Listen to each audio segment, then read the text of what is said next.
नमस्कार प्यारे विद्यार्थियों, स्वागत है आपका आपके अपने चैनल श्याम एजुकेशन पर। विद्यार्थियों, आज हम हल करेंगे आपके कक्षा 8 का संस्कृत विषय का पेपर, जो कि आपका जो एग्ज़ाम होने वाला है उनके लिए बहुत ज़्यादा इंपॉर्टेंट होगा। सत्र 2023-24 के लिए जो आपका फाइनल एग्जाम होने वाला है, क्योंकि जो क्वेश्चन पेपर विद्यार्थियों मैं आपको सोल्यूशन करवाता हूँ हर बार, हर साल में क्वेश्चन पेपर सोल्यूशन करवाता हूँ एग्जाम से पहले।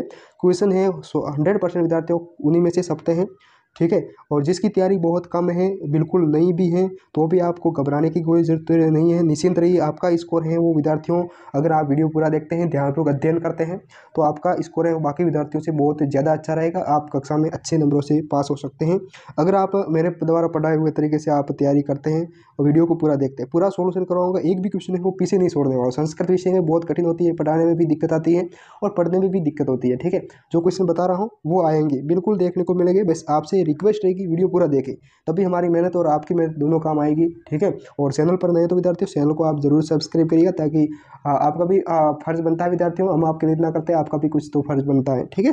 तो सब्सक्राइब जरूर करिएगा, कमेंट बॉक्स में कमेंट जरूर बताइएगा। जो आपका जो ये सामान्य निर्देश दे रखे ना, वो आपको पढ़ लेना है एग्जाम से पहले। आपका पूर्ण अपने स्कूल के हिसाब से होगा और आपका समय है वो इतना रहने वाला है, ठीक है। तो शुरुआत में आपका जो गद्यांश आएगा, गद्यांश को पढ़कर है और प्रश्नों के उत्तर देने हैं। तो मैं आपको गद्यांश बताऊंगा कि किस तरीके से गद्यांश को हल करना है और उसके बाद प्रश्नों के उत्तर देने हैं, ठीक है। देखिएगा, सबसे पहला है कि आपको प्रश्न में दे रखा है कि जो गद्यांश दे रखा है उसको ध्यानपूर्वक पढ़कर प्रश्नों के उत्तर देने। तो मैंने ये गद्यांश पढ़ लिया है, उसके बाद मैं सीधे ही प्रश्नों को हल करवा रहा हूँ। देखिएगा, सबसे पहला जो प्रश्न है वो एक पद में पूछा है कि और केवल 3 प्रश्नों के उत्तर देने। यहाँ जो दे रखा है ना हाईलाइट में, केवल प्रश्न त्रयम यानी 3 प्रश्नों के आपको उत्तर देने हैं। तो देखिएगा, मैं 3 प्रश्नों के उत्तर बता रहा हूँ। उत्सव फिरिया खलु मनुषा इति कश्य उत्ति, यानी ये किसने कहा था, एक पंक्ति किसने की थी। तो यहाँ सीधा सा आंसर पड़ा है कि उत्सव फिरिया खलु मनुषा इति कालिदास उक्ति। ये है आपके कालिदास के द्वारा कथन है, ये कालिदास का कथन है। तो क्या है, उत्सव फिरिया मनुष्य ये राजो, ठीक है। इसका आंसर सीधा यहाँ पड़ा है, तो आपको ध्यान देना है। और उसके बाद दूसरा है कि दीपावली उत्सव कदा संपते, दीपावली उत्सव कब मनाया जाता है। तो यहाँ सीधा देख सकते हो आप, दीपावली उत्सव इस गद्यांश के अंदर ही है, आपको ध्यान देखना है। और ठीक है, तो आपको यहाँ दे रखा दीपावली उत्सव कार्तिक अमावस्या संपद्यते, यानी दीपावली है वो कार्तिक अमावस्या को मनाई जाती है, ओके। और उसके बाद जो तीसरा है विद्यार्थियों, जना कया भवन भवन लेपंती, ठीक है। जो लेपंती है, जो इसका जो आंसर है वो इसके अंदर ही है, आप देखिएगा। केचना जना यानी कुछ व्यक्ति है, कुछ विशेष व्यक्ति सुदया भवन लिम्पंती, ओके। तो ये है आपका, इसका आंसर ये रहा तीसरे का। और मैंने 3 पूछा है तो तीनों को मैंने हल करवा दिया, आपको 3 ही हल करने जो मैंने आपको बताया। इसी तरीके से आपको हल, प्रश्नों के उत्तर हैं विद्यार्थियों गद्यांश के अंदर ही रहते हैं, आपको ध्यानपूर्वक पढ़ना है और निकाल देना है, ओके। बहुत आसान है। उसके बाद है आपका यह प्रश्न दे रखा है पूर्ण वाक्य उत्तर लिखित केवल प्रश्न एकम, एक प्रश्न का उत्तर है आपको पूर्ण वाक्य में देना है। देखिए, गृह विद्या के आगच्छति, मैं दूसरे का सीधा दे रहा हूँ, एक प्रश्न का दे रहा हूँ गृह विविधा के आगच्छति। तो इसका जो आंसर है विद्यार्थियों यह दे रखा है, आपको बता दूं मैं। देखो, गृह विविधता कीट पतंगिया दे आगच्छति, ठीक है। गृह विविधता बहुत प्रकार के घर में है, वो बहुत प्रकार के कीट पतंग वो आते हैं। तो ये आपका इसका आंसर ये हो जाएगा, ओके। ये आपका गद्यांश पूरा हो जाएगा। और इस गद्यांश ही कितने नंबर का है विद्यार्थियों, 8 नंबर का। अगर गद्यांश को पढ़ ले तो 8 में से 8 नंबर पूरे आएंगे, अगर आप इस तरीके से हल करते हो तो। मेरे द्वारा आपको बताया जाता है ना इस तरीके से, ठीक है। आपको कहीं पर इस तरीके से नहीं पढ़ाया जाता विद्यार्थियों, एकमात्र चैनल है, आप लगातार जुड़े रहिए, चैनल को सब्सक्राइब करिएगा, पूरा देखिए वीडियो, ठीक है। बस आपसे एक ही रिक्वेस्ट है, वीडियो पूरा देखें, ध्यानपूर्वक देखें, तभी हमारी मेहनत और आप दोनों की मेहनत काम आएगी। उसके बाद प्रश्न दे रखा है मलिनतया इति पद से विलोम शब्द गद्यांश से प्रयुक्त। तो इस मलिनता का अर्थ होता है अस्वच्छ, ठीक है। तो इसका विलोम शब्द हो जाएगा स्वच्छता, ऑप्शन का इसका सही हो जाएगा। दूसरा है जना इतसी विशेषण पदम गद्या से किम प्रयुक्त अस्ति, यानी जना है, इसके अंदर जो इसके लिए जो विशेषण शब्द प्रयुक्त होते हैं वो कौन सा है। तो मैंने बताया केचन, कैसे नहीं कुछ व्यक्ति, ठीक है, इसका आंसर हो जाएगा। दूसरा है, तो इसमें सिर्फ विद्यार्थी इसी दे रखा है, यहाँ दे रखा प्रश्न में दे हैं 2 प्रश्नों को उत्तर देना है, तो 2 का दे दिया, ठीक है। जितना पूछा है उतने प्रश्नों को उत्तर देना, एक्स्ट्रा नहीं देने, एक्स्ट्रा प्रश्नों के उत्तर आपको विद्यार्थियों नहीं देने। उसके बाद है द में दे रखा है कि अश्य अनुच्छेद से कृत्य उचित शीर्षक लिखित, निम्नलिखित जो अनुच्छेद जो दे रखा है ना गद्य, इसका उचित शीर्षक है विद्यार्थियों दीपावली से आपको दीपावली से उत्सव है, ठीक है। दीपावली और दीपावली से जो आपको दे रखा है ना, या ये जो इसका जो आपको इस तरीके से संस्करण में देखना है कि दीपावली उत्सवम क्या है, ये गद्यांश का शीर्षक लिख देना, दीपावली उत्सवम। उसके बाद खंड ख में आपका जो पूछा जाएगा वो है आपका पैराग्राफ पूछा जाएगा। आपको एक निबंध यानी पैराग्राफ छोटा है 5 से लाइनों में लिखना है, ठीक है। निम्नलिखित जो आपको दे रखा है चित्र, इस चित्र को देखकर आपको 5 से 6 लाइनें लिखनी है इस मंजूषा का प्रयोग करके। इस मंजूषा का प्रयोग करके आपको इस चित्र देखकर क्या चित्र में क्या दिख रहा है क्या नहीं दिख रहा है आपको। देखो पेड़ों की कटाई हो रखी है, यहाँ देखो ये बारिश का पानी है, ये नदी आ रही है, ये मछलियाँ हैं, ठीक है। ये पेड़ है, ये यहाँ जो सूखा पड़ा है, पेड़ों को काटा है तभी सूखा पड़ा है, यहाँ पेड़ है तो यहाँ बड़ी बरसात है, ठीक है। तो इस तरीके से यहाँ पोल्यूशन भी हो रहा है। तो आपको इस चित्र को ध्यान में रखकर आपको कुछ वाक्य बनाने हैं और इसका भी प्रयोग कर सकते हैं, इस वाक्यों का इस शब्दों का प्रयोग करके, ठीक है। उसके बाद जो अगला जो क्वेश्चन दे रखा है विद्यार्थियों, ये है आपके पदानी मेलन कृत्वा वाक्य रचना कुरुत, ये आपको करना है। और उसके बाद ग में दे रखा है, ग में क्या दे रखा है, खंड ग में आपका 100वां क्वेश्चन है, अधोलिखित वाक्येषु रेखांकित पदेषु संधि विच्छेद करत, क्या करना है, संधि विच्छेद करनी है, संधि करनी है, संधि विच्छेद। ओके विद्यार्थियों, आपको एक और कहना चाहता हूँ, टेलीग्राम चैनल को जरूर ज्वाइन करिएगा, जिसका लिंक है विद्यार्थियों वो इस वीडियो के डिस्क्रिप्शन में दे रखा है, जहाँ से आप PDF नोट्स और न्यूज़ वगैरह सब कुछ फ्री में प्राप्त कर सकते हैं। टेलीग्राम चैनल को जरूर ज्वाइन करिएगा, रिक्वेस्ट रहेगी, ठीक है। चैनल पर नए हैं तो चैनल को जरूर सब्सक्राइब करिएगा। टेलीग्राम चैनल का लिंक है इस वीडियो के डिस्क्रिप्शन में दे रखा है, ओके। उसके बाद देखो यहाँ जो प्रश्न दे रखा है ना, यहाँ ध्यान रखना, केवल प्रश्न त्रय में 3 प्रश्नों के केवल उत्तर देने हैं। आप 4 दे रखे हैं ना, वहाँ 3 प्रश्नों के उत्तर देने हैं, इस बात का विशेष ध्यान रखना है। देखिएगा पहला प्रश्न है कि सूर्यास्तमय दधि पुछ महति गुआ दृष्टवान, यानी ये जो रेखांकित पद है ना, इसका क्या करना है आपको, संधि विच्छेद करना है। जैसे ये सूर्यास्त समय क्या करना है, तो यहाँ मैं ये आपके लिए छोड़ रहा हूँ, कमेंट बॉक्स में जरूर बताइएगा ये आपको कितना आता है या नहीं आता है, कमेंट बॉक्स में जरूर बताइए कि इसका संधि विच्छेद क्या होगा। दूसरे का मैं बता देता हूँ, स प्लस अपी का हो जाएगा चापी, क्या हो जाएगा विद्यार्थियों, चापी हो जाएगा।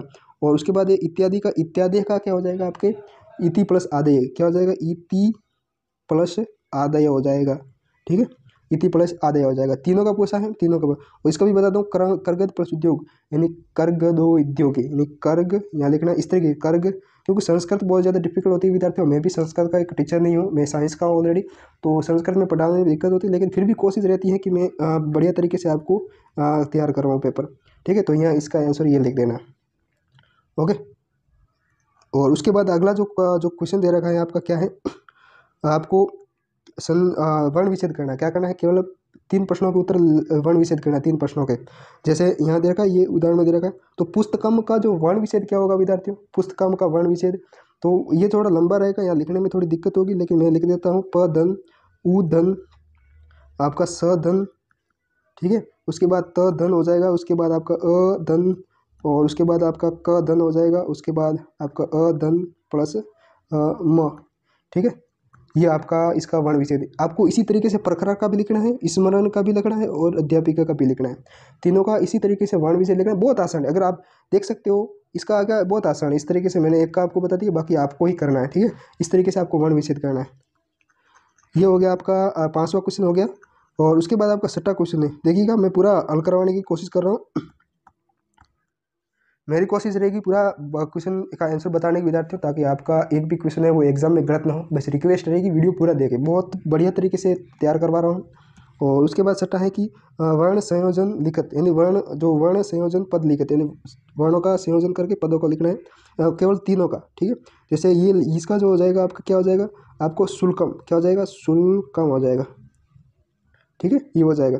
और इसका जो आपका दूसरे में आपका क्या हो जाएगा, देख लेना विद्यार्थियों, ये ग में तीनों का पूछा तो यहाँ मैं लिख देता हूँ, यहाँ इसका हो जाएगा दृष्टवा, क्या हो जाएगा आपका दृष्टवा।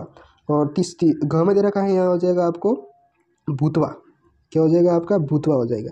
ओके, समझ रहे हो ना विद्यार्थियों, दिख रहा है आपको बढ़िया तरीके से। जैसे यहाँ इसका हो जाएगा पहले का शुल्कम हो जाएगा, ग में हो जाएगा आपका दृष्टवा और घ में हो जाएगा आपका भूतवा। याद कर लेना या स्क्रीनशॉट जरूर लीजिएगा।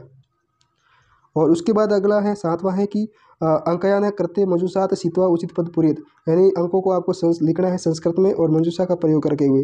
जैसे को यहाँ देखिए 72 है ना विद्यार्थियों, यहाँ तीनों का पूछा है, तो 72 को हम द्विसप्तति कहते हैं। द्विसप्तति जो कि यहाँ जो याद रखा ना, मिस प्रिंट हो गई इस पेपर में, सप्तविंशति नहीं होगा, यहाँ द्विसप्तति होगा, ठीक है। और 80 को हम अशीति बोलेंगे, यहाँ इसका यह आ जाएगा अशीति। और 50 को हम बोलेंगे 50, क्या बोलेंगे विद्यार्थियों, हम यहाँ इसका हो जाएगा 50, यहाँ हो जाएगा।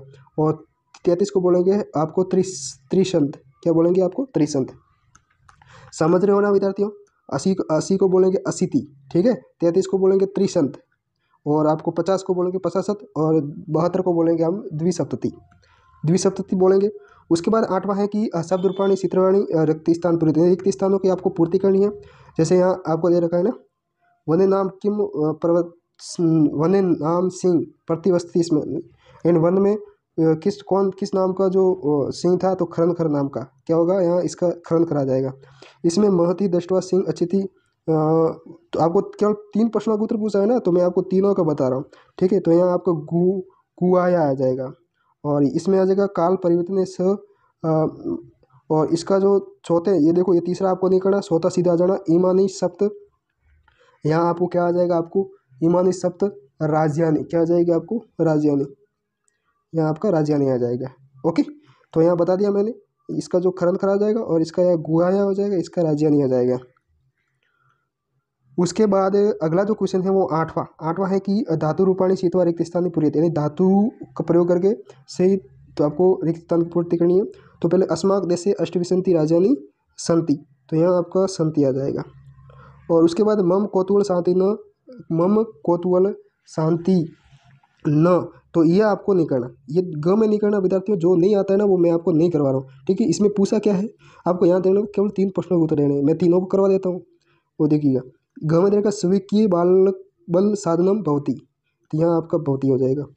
उसके बाद आपका अगला है वयम सौकर्यण यात्राएं आनंद, आपका आ जाएगा ग्रहति, ग्राहति क्या हो जाएगा आपका, यहाँ आ जाएगा गच्छति, क्या आ जाएगा आपको, ये हो जाएगा ग्रहति, जो भी लिखा हुआ है जिस तरीके से, क्योंकि मैं संस्कृत का टीचर नहीं हूँ विद्यार्थियों, लेकिन फिर भी मैं आपको क्वेश्चन पेपर बताने की कोशिश कर रहा हूँ, ठीक है, क्योंकि यह पढ़ने में थोड़ी दिक्कत हो सकती है।